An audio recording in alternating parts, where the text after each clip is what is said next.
Esselamu Aleyküm. Ben Türkiye'den Doğu Türkistanlı Kamera Artış. Başta Türkiye'liler olmak üzere dünyadaki bütün Müslüman kardeşlerim ve diğer din mensupları, belki duymuşsunuzdur.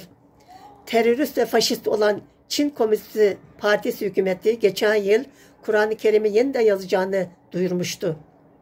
Taktikleriyle meşhur olan bu şer çetenin değiştirdiği ve ilk etapta Müslümanların tepkisini görmek için resmi açıklama yapmak yerine kurnazca İpek Yolu İktisadi Kulübü adlı medyası üzerinden maskeli bir çocuk görünümündeki birisinin mesajıymış gibi yayınlattığı Fatiha suresini Türkçe'ye tercüme ederek aynen okuyorum.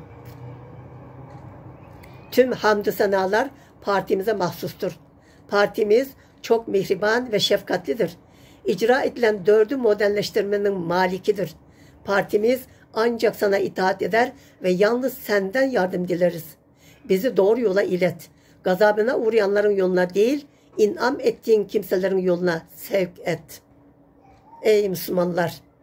İnsan, hayvan dahil tüm canlılara olan düşmanlığı yetmedi, yöneticilerine rüşvet vermek ve devletlileri kredi tuzağına düşürmek gibi yolsuzluklarla İslam ülkeleriyle iyi ilişkilerini sürdürürken Doğu Türkistan'da Allah'a ve Kur'an'a hakaret ederek, camileri yıkarak, Müslümanlara ibadetleri yasaklayarak, hatta Ramazan aylarında içki içirerek ve domuz eti yedirerek dinimize olan düşmanlıklarını açıkça gösteren,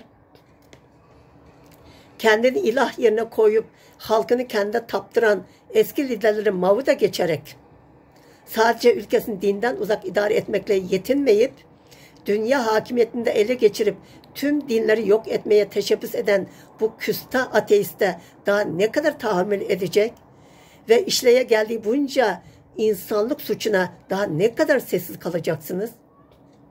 Hristiyan, Yahudi ve diğer din mensuplarına da soruyorum. Bugün Kur'an-ı Kerim'i yeniden yazan din düşmanı Çin faşistlerinin yarın İncil, Tevrat ve diğer kutsal kitapları değiştirmeyeceğinden emin misiniz?